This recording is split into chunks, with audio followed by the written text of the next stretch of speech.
Bonjour. Merci pour votre intérêt pour notre atelier au sujet de Content Orchestration. Il n'y a pas beaucoup de gens, mais c'est la qualité qui est bonne. Donc, je me représente, Joris de Meurischi, partenaire chez Concorde. Je suis responsable pour notre bureau en Belgique. Et aussi présent aujourd'hui mes collègues Rudy Lafontaine et Chris de Klerk.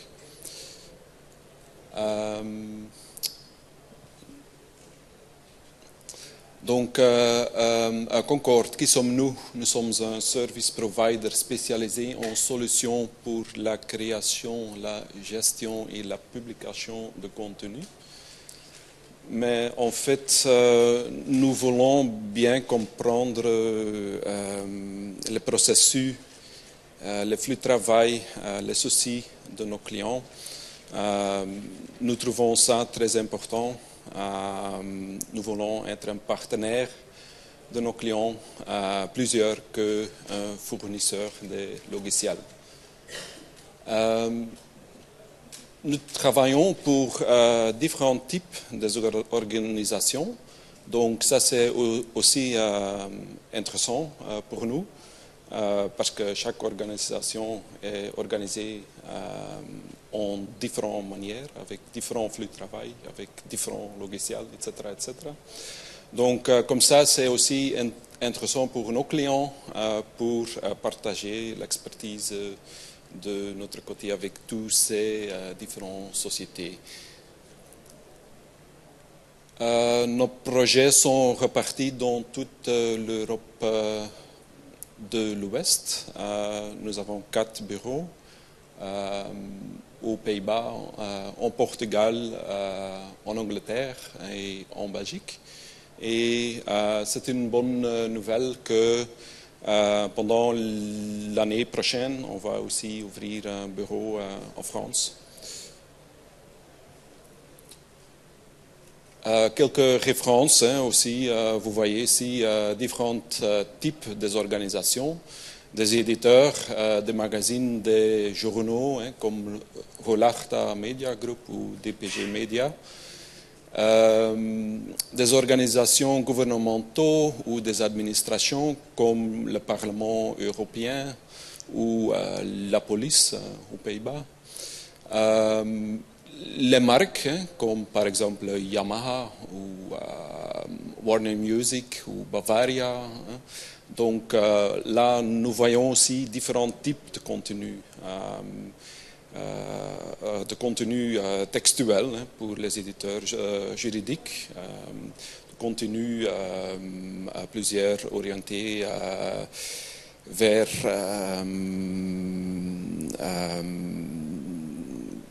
le web, etc., comme les éditeurs, les contenus audiovisuels, comme pour Warner Music, nous avons plusieurs de pétabytes de matériel vidéo et audio. Donc, voilà.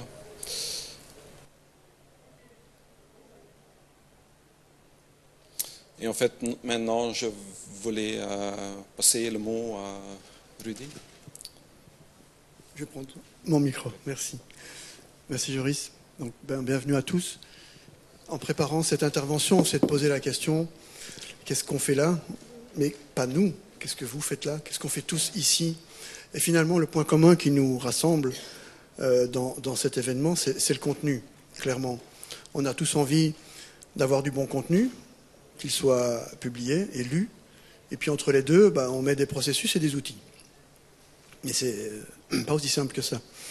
Donc on va devoir développer un peu une stratégie et mettre en place des techniques pour pouvoir optimiser tout ça. On a envie que notre contenu soit bon et qu'il soit rapidement publié.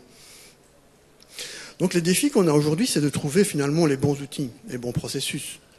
on a rencontré beaucoup de personnes sur nos stands et on s'est rendu compte qu'à chacun d'eux, on ne pouvait donner un discours différent parce qu'on devait s'adapter à ce qu'il vit, lui, ses particularités, de son métier, de son équipe, de son organisation. Et la bonne nouvelle, c'est que nous, on peut le faire. On y arrive et on a à chaque fois pu avoir une réponse adaptée aux situations qui se présentaient devant nous. Parce que, comme Joris l'a présenté, on peut s'adresser aussi bien à des marques qui sont sur du retail ou bien à des éditeurs juridiques ou web ou des médias traditionnels comme on les connaît. Les outils qui se trouvent entre le contenu et la publication, ils sont très nombreux. La preuve, pour ceux qui ne le connaissent pas, Martech, je vous conseille, si vous avez 2 minutes, d'aller y perdre 2 heures. Parce que quand vous allez mettre le nez dedans, soit vous partez tout de suite, soit vous vous enfoncez très loin, parce que vous allez vraiment vous rendre compte de tout ce qui existe. Alors, je ne vais pas zoomer sur l'image, mais il y a plusieurs catégories, bien sûr, d'outils entre la com marketing, le contenu, l'organisation, la gestion, les outils web, les publications, etc. Ils sont de plus en plus nombreux et Martech fait se relever depuis maintenant déjà 11 ans. Alors, vous voyez l'évolution, elle est impressionnante. 6521% de croissance en 11 ans, c'est impressionnant. Et sur les 2 dernières années, on a 24% de croissance. Croissance, ça veut dire que si demain on décide sans outil de savoir, de trouver quel outil on va choisir, on va utiliser, on est un peu perdu.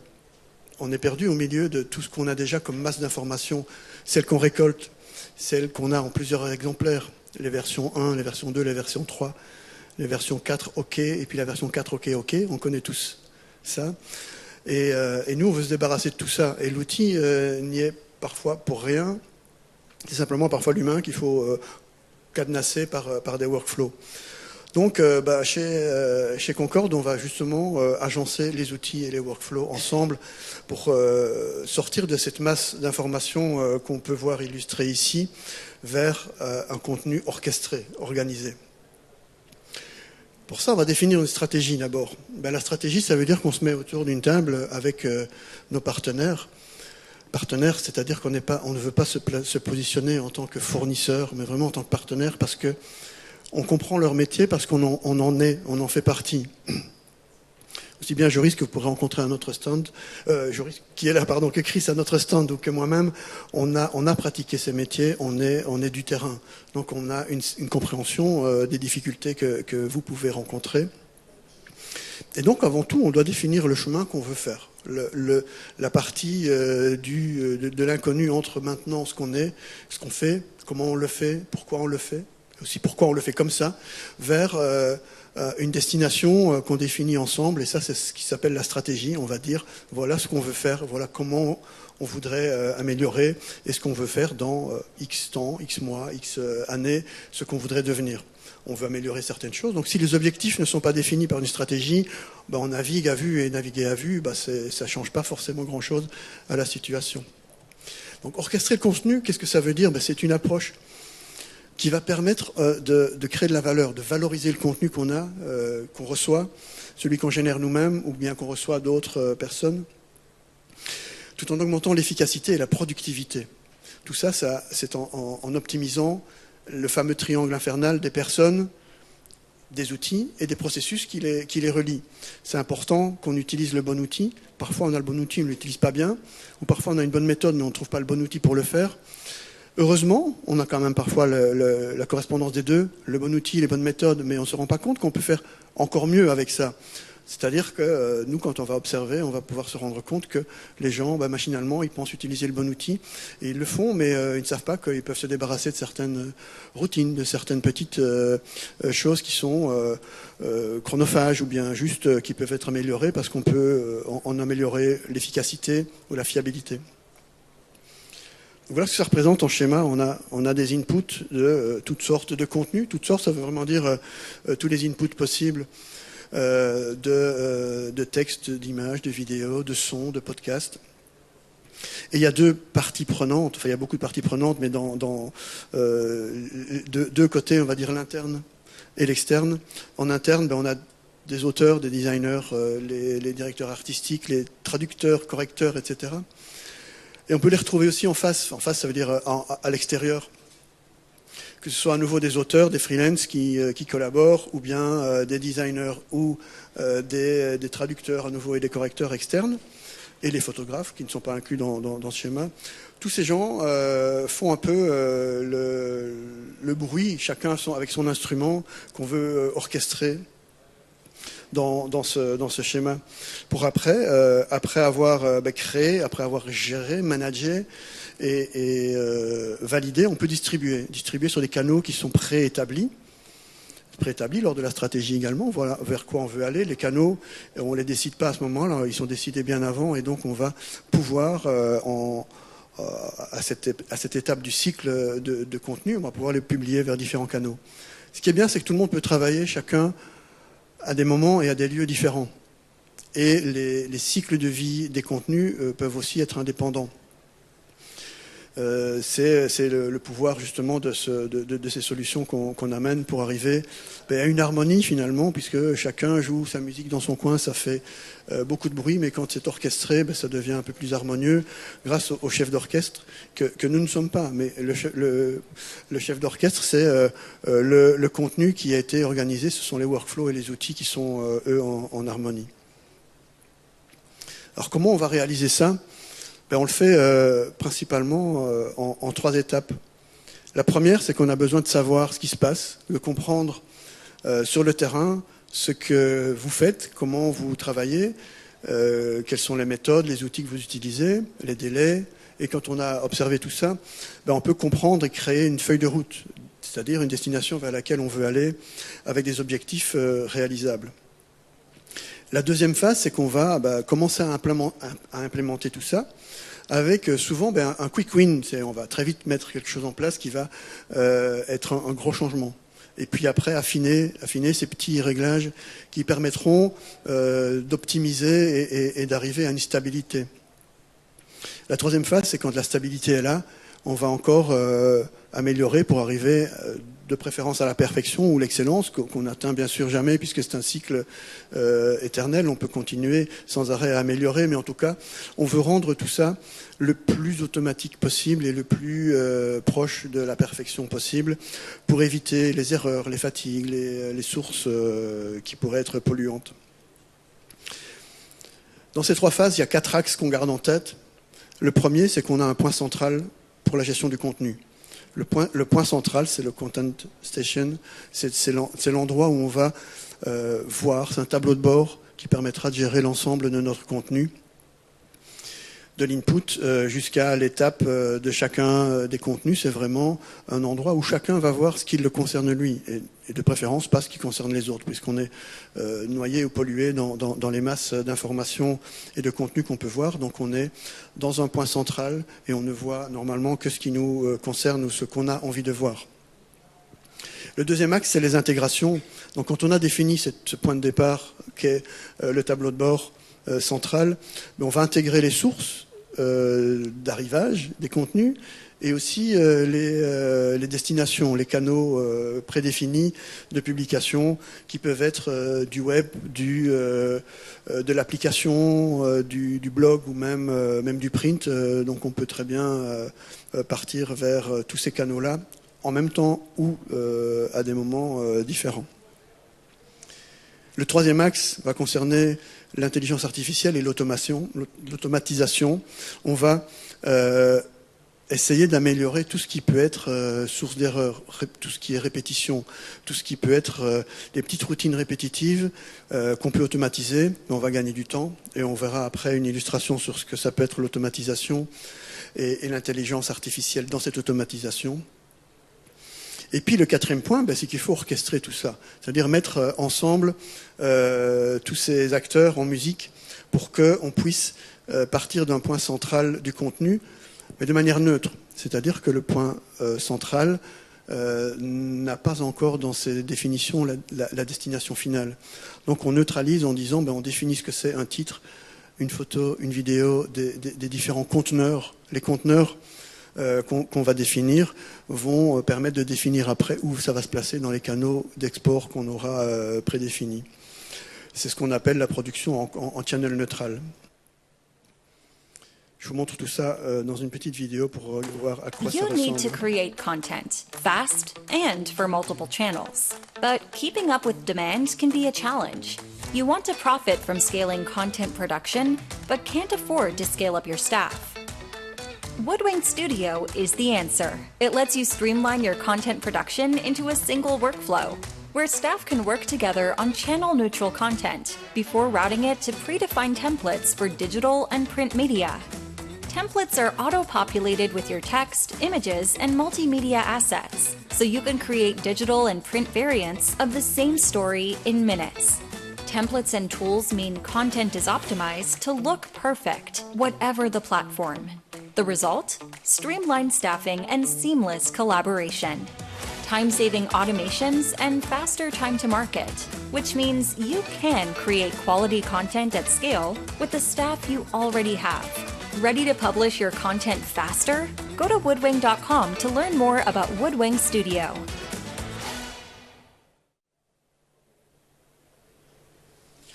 Voilà, donc Woodwing Studio, c'est une des parties de notre solution. Vous voyez sur la partie gauche de l'écran ce que ça peut représenter comme interface. C'est une interface web, donc on est sur une web application. Il n'y a pas besoin d'avoir le logiciel téléchargé sur sa station de travail, avec tous les avantages que ça comporte, bien sûr. Vous voyez dans la typologie des contenus ici qu'on peut rajouter à volonté des contenus, des sections différentes, rajouter du texte, rajouter de l'image, rajouter des vidéos, et tout ça à l'usage de l'auteur qui, lui, est à ce moment-là, comme je le disais tout à l'heure, en channel neutral. Donc on n'a pas encore décidé de la publication. Sur la droite de cette fenêtre de gauche, on voit la source des assets, des images qu'on peut intégrer, qui sont liées, bien sûr, tout ça, c'est un peu l'ordre qu'on a mis dans la jungle des contenus, on a mis de l'ordre, ils sont orchestrés, et comme ils sont orchestrés, ils sont à disposition au bon endroit et au bon moment. Vous pouvez voir après sur la partie droite du slide, c'est que quand tout ça est bien, est terminé, ou en tout cas qu'on est prêt en validation du contenu, on peut le publier sur un des canaux, ou plusieurs, ou tous les canaux qu'on aura prédéfinis, que ce soit la newsletter, le site web, une application, ou bien le print, ou bien l'édition locale ou régionale ou nationale d'une des versions print qu'on aura créées d'avance. Oui, et là c'est aussi important de savoir que nous avons beaucoup de connecteurs disponibles avec des technologies existantes comme connecteurs avec WordPress, Drupal, Mailchimp, Hootsuite, différentes technologies populaires.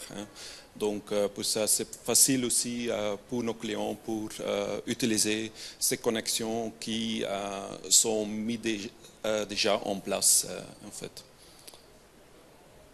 Alors.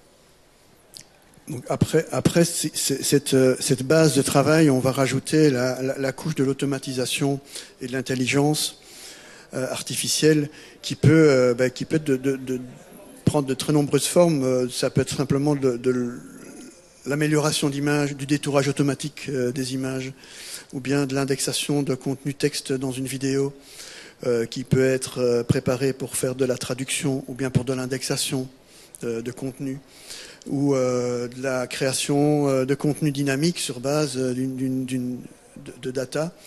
On peut créer des visuels en série grâce à l'input de data. Et ils sont beaucoup plus nombreux que cela. Bien sûr, on les adapte et on les crée en fonction des besoins aussi de nos clients. Quand on détecte une routine qui est automatisable, on va tout faire pour pouvoir l'automatiser. Aussi quelques exemples de scénarios qui ont été réalisés chez des clients. Le premier pour Yamaha, leur challenge, c'est qu'ils ont énormément de contenu et beaucoup de publications sur beaucoup de marchés différents. Donc il fallait orchestrer tout ça en augmentant l'audience avec le moins d'efforts possible. Et ils voulaient aussi surtout avoir des délais de commercialisation beaucoup plus courts. par rapport à avant. Vous voyez sur le dessus de l'image ce que ça donne en publication overview. On a une vue d'ensemble des pages. Et sur l'écran en bas, on voit la partie gauche qui est le contenu éditable en ligne. Au milieu, c'est le résultat de la mise en page, ce que ça donne en live. C'est vraiment une édition en direct du contenu. Et sur la droite, à nouveau, il y a le petit catalogue des visuels qui sont disponibles pour cet article-là. Un autre exemple, c'est pour le Rabobank. Leur challenge ici, c'était de rassembler 87 succursales et 300 collaborateurs sur une seule publication. Donc tous ces collaborateurs devaient avoir un point central de travail pour pouvoir faire des éditions globales, nationales, ou bien régionales, ou bien très locales, avec tous ces collaborateurs, et que chacun puisse voir très clair dans ce qu'il avait à faire et comment il pouvait travailler, tout en gardant les connexions avec les médias numériques, bien sûr, et aussi en travaillant en étroite collaboration avec l'agence. Voici un troisième exemple de publication multicanaux pour le groupe de presse L'Echo en Belgique. Leur challenge, c'était raccourcir leur time to market, être le plus vite possible publié. Donc eux, leur gros challenge, c'était de créer une fois pour être publié partout, donc centraliser l'endroit de création du contenu. Bien sûr, en consolidant et en renforçant les workflows qui avaient été mis en place, et bien sûr en conservant la flexibilité. Tout ça pour permettre de publier vers la partie print, journal, quotidien, l'application ou encore le site web. Voilà ce qu'on fait. Je rajouterai que ces trois exemples et tout ce qu'on vient montrer ne sont que des exemples et ils sont chaque fois spécifiques à des cas.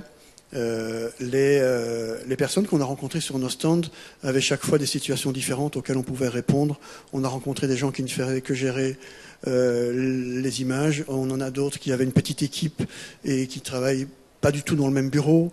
On a chaque fois des spécificités et les réponses adaptées à tous ces cas-là.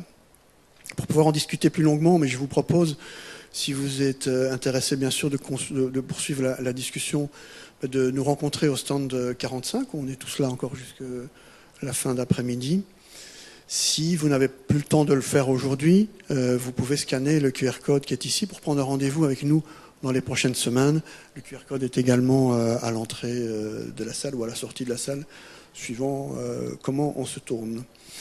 Et puis on a encore quelques minutes, heureusement, on a récupéré un petit peu le retard pour pouvoir répondre à vos questions si vous en avez. Donc les questions sont les bienvenues. Ça dépend de quelle data vous parlez, si c'est de la data de l'analyse ou bien de la data d'input. La data d'input, on peut en faire par exemple des catalogues en ligne ou des catalogues papier personnalisés en fonction de certains critères avec une publication dans deux sens, c'est-à-dire qu'on va ramener les datas issues de systèmes vers de la mise en page papier ou une mise en page digitale, web, et avec des possibilités aussi de modification pour repousser les corrections vers la data. Ça, c'est pour les datas qu'on collecte en termes de contenu. Après, les datas d'usage, les datas des habitudes, celles-là, elles sont classiques. Joris, tu peux me dire si je me trompe, mais les datas de statistiques, elles fonctionnent comme ailleurs.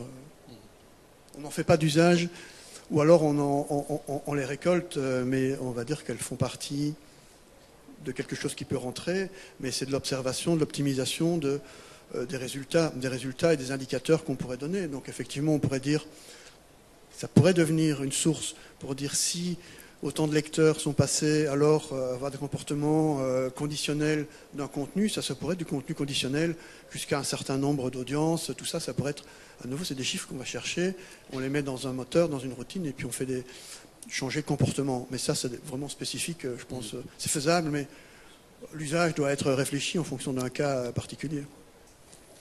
Merci à vous. Ok, merci.